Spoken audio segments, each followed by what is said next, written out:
Ketika kondisi Junathan semakin stabil, Tama dan Isyana sudah pergi ke Demuk di selatan wilayah Ye. Kota ini memiliki sejarah lebih dari 1000 tahun. Ini bukan hanya stasiun pos di Jalan Kuda Teh kuno, tetapi juga merupakan daerah penghasil teh puer yang penting. Ketika Isyana meninggalkan Dumai, dia mengeluarkan abu orang tuanya dari Dumai. Dan mereka akhirnya dimakamkan di Demuk. Dia belum kembali ke sini selama lebih dari 300 tahun. Dan dia tidak ingat seperti apa kota ini sebelumnya. Menurutnya, dia hanya mengeluarkan abu orang tuanya dari Dumai saat itu. Saat melakukan pemakaman di sini, dia juga diam-diam memilih lokasi geomantik untuk mengubur kedua peti mati tersebut. Dia tidak membeli peti mati untuk orang tuanya, apalagi membangun kuburan dan batu nisan. Pada dasarnya tidak mungkin menemukan dua kolumbarium yang terkubur lebih dari 300 tahun yang lalu di sini. Untungnya, dia ingat bahwa tempat orang tuanya dimakamkan dengan tenang adalah gunung teh bernama Gunung Erlang. Apalagi, dia masih ingat bahwa dia mengubur abu orang tuanya di bawah pohon teh puer terbesar dan paling tebal di Gunung Erlang. Namun, pada peta saat ini, tidak ada informasi tentang Gunung Erlang di dalam area Demuk. Tama mengendarai mobil ke daerah perkotaan kota, dan bersama Isyana menemukan beberapa sarjana tua di Demuk. Setelah beberapa penyelidikan, mereka mengetahui bahwa memang ada sebuah gunung bernama Gunung Erlang di pinggiran Demuk. Tapi gunung ini di masa lalu, dalam beberapa dekade terakhir, banyak nama telah diubah. Itu direvisi sekali waktu dului, dan sekali setelah pembebasan. Pada 1960-an, ketika gerakan bangkit, itu diubah sekali untuk mendirikan slogan di gunung. Pada akhir tahun 1970-an, ketika gerakan itu berakhir, itu diubah lagi. Perubahan nama terakhir terjadi lebih dari 20 tahun yang lalu ketika berganti nama menjadi Gunung Kana. Konon gunung ini, dan sekitarnya lebih dari 20 mil, merupakan daerah penghasil teh yang sangat terkenal di Demuk. Sejak dulu, industri teh di sini berangsur-angsur membentuk skala. Itu telah menjadi salah satu distrik terbaik untuk produksi teh di Demuk. Alasan mengapa gunung ini berganti nama menjadi Gunung Kana juga karena lebih dari 20 tahun yang lalu, seluruh area produksi teh dibeli oleh sebuah perusahaan di selatan wilayah Ye dengan harga tinggi.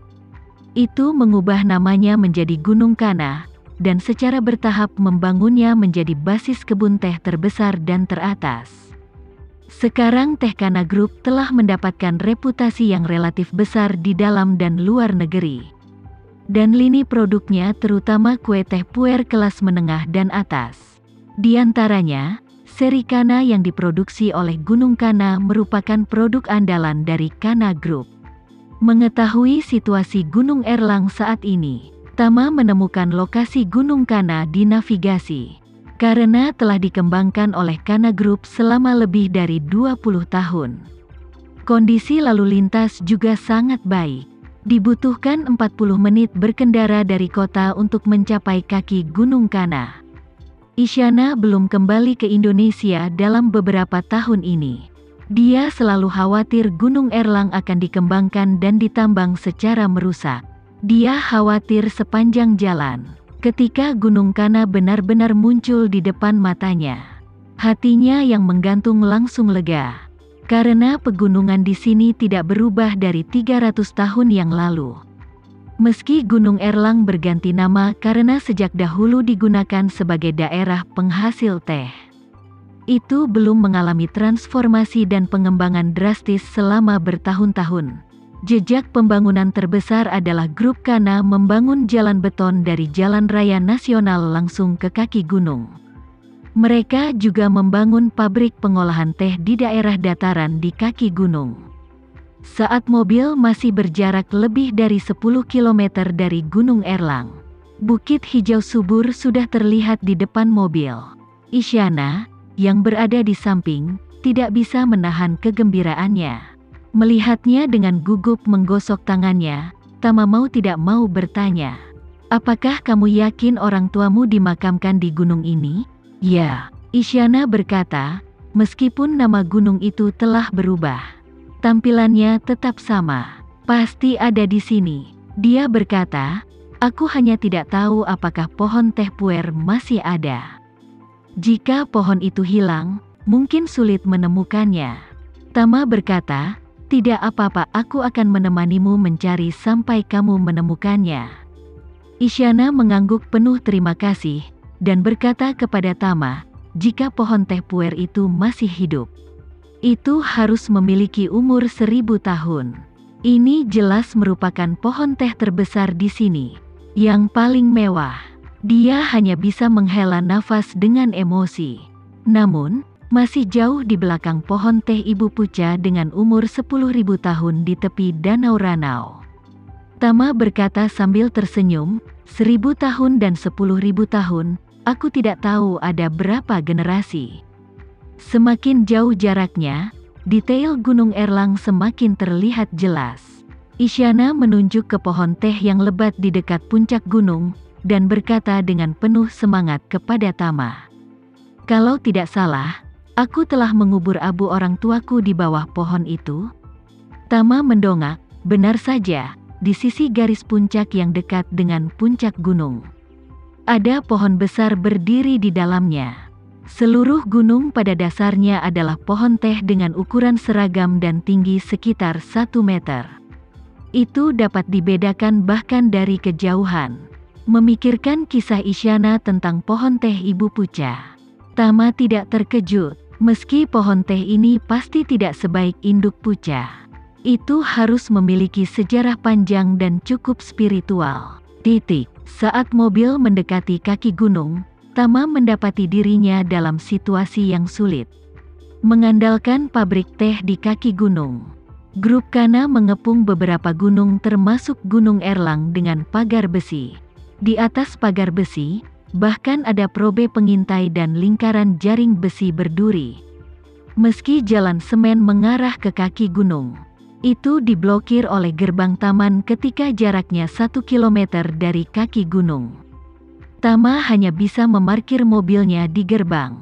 Di dalam gardu jaga, seorang satpam segera berlari keluar setelah melihat ini. Berlari sampai ke jendela mobil, dan bertanya pada Tama dengan waspada, "Apa yang kamu inginkan?" Tama berkata, "Tuan, aku ingin berbicara dengan penanggung jawab di sini. Sekarang Gunung Erlang telah menjadi milik grup Kana. Pasti sulit bagi orang luar untuk masuk. Apalagi, Tama membawa Isyana untuk memberi hormat kepada orang tuanya. Jadi rasanya agak tidak pantas untuk masuk diam-diam." Petugas keamanan bertanya kepada Tama dengan rasa ingin tahu, "Apa nama keluargamu? Satuannya yang mana? Kami tidak menerima pemberitahuan pengunjung hari ini." Tama berkata sambil tersenyum, "Saya datang dari Jakarta. Saya mendengar bahwa grup Kana Anda sudah ada sejak lama. Saya benar-benar ingin berbisnis teh, jadi saya datang berkunjung." Penjaga keamanan menggelengkan kepalanya dan berkata, "Maaf, kamu tidak bisa datang ke sini tanpa membuat janji. Bahkan para pemimpin kota harus membuat janji terlebih dahulu." Tama sedikit penasaran, dia bertanya, "Tuan, mengapa Anda mengaturnya dengan sangat ketat? Ini seperti unit yang berhubungan dengan rahasia." Petugas keamanan berkata dengan serius, "Biarkan saya memberitahu Anda.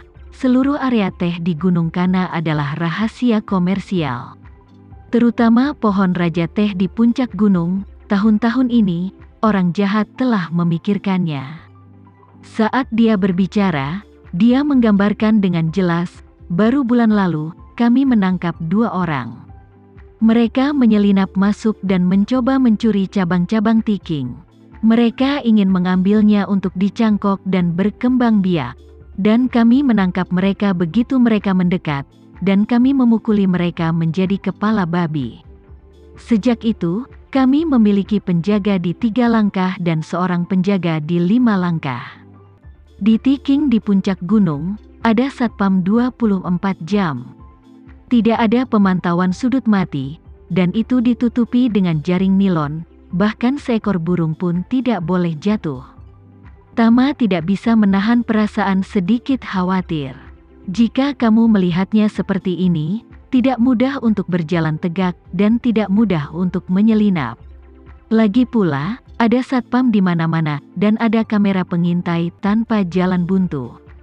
Melihat bahwa Tama tidak terlihat seperti orang jahat dengan motif tersembunyi. Sekian dulu ya video kali ini, kita lanjutkan lagi videonya di lain waktu.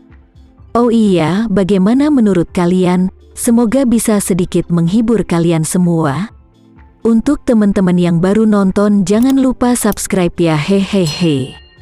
Dan kalau teman-teman ada yang ingin gabung langganan, bisa langsung gabung saja untuk dapat fitur yang menarik dan sedikit membantu Mimin. Terima kasih banyak sudah menonton, sampai jumpa lagi, bye.